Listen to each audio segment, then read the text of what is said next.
understanding what will make the boat go faster. And I find myself regularly debating or disputing with coaches as to the view of what will make a boat go faster, sometimes disputing it with athletes. And you know what, I'm really sick of the lack of understanding as to how you create one boat speed and then how you sustain boat speed. So let me get on my high horse and let's shatter a few myths. Once your blade is out of the water, you have the capacity to maintain speed, if not anything, increase boat speed if you do it really well. Now, there's a cost to that. Give you an idea. Say you put the blade in the water, you drive it through really well, and if we're all equal, we drive through the same speed.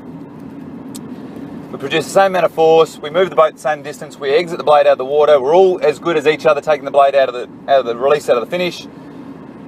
You have one crew, spins the hands away, pops the knees up, rocks over really quickly and gets set onto the feet, and then slows down.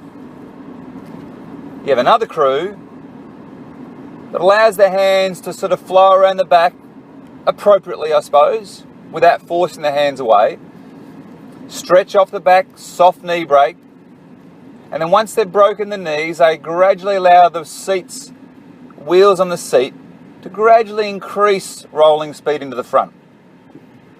Stop it there. If both crews did the same thing, you would have a different effect on boat speed. First crew I mentioned, the effect that they would have once they've released the blades out of the water is an increase in boat speed as soon as the body rocks over and as soon as the knees pop up quickly.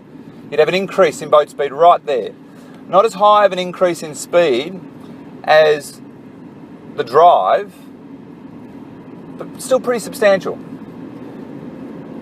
But there's a cost.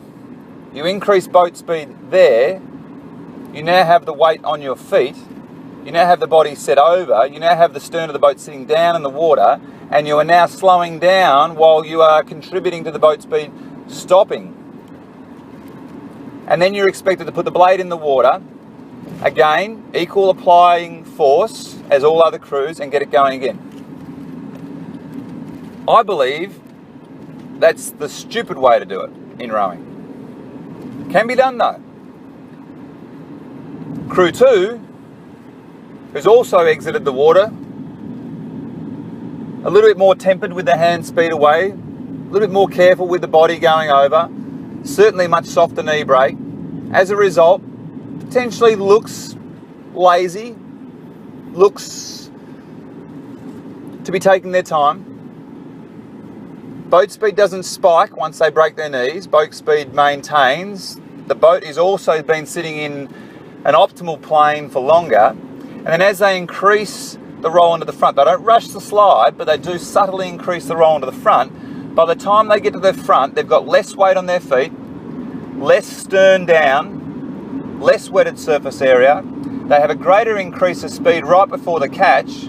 So they've actually had a speed increase just prior to the blade going in the water. And if they're really good, they can actually pick it up feeling lighter. So, just in one stroke, Crew 1 looks better because they look more dynamic. Same speed through the water, but they're more aggressive getting over, and as a result, the boat looks like it wants to take off. Problem is, every time they get out to the front and have to pick the boat up, it's getting heavier and heavier and heavier, and it's only a matter of time before they pay a price for that. Crew 2 doesn't look any more athletic or dynamic. In fact, almost looks a little bit slow, a little bit tempered in some way. And remember again, they've produced the same force, the same boat speed out of the stroke in the water, and on that very first stroke, on that very first recovery, they're going to look like almost as if they haven't been as lively and as athletic. But give it 10 strokes, give it 20 strokes, give it 30 strokes, Crew 2, I guarantee you, will start to get boat speed on Crew 1. Because every time they pick the boat up, the boat speed is actually higher by the time they stick their blade in the water than Crew 1. Now, I've watched for years coaches and athletes do this whole hand speed away, force the hands away, force the body rock over, force the knee break, and then slow down. For fear of not being set out front. For fear of not being capable of rowing a front turn without having everything over in place and in complete control. And it's bullshit. So we know from biomechanics, and we know from GPS data, and we know from speed data per stroke, that by listening to the boat, by being more subtle with the boat, by being careful about the boat, by keeping it in an optimal plane, by also making sure that you optimize the speed at the most appropriate time, which is just prior to going back in the water, effectively you have less load on the handle out front. And if you're producing the same force, after a while you're able to maintain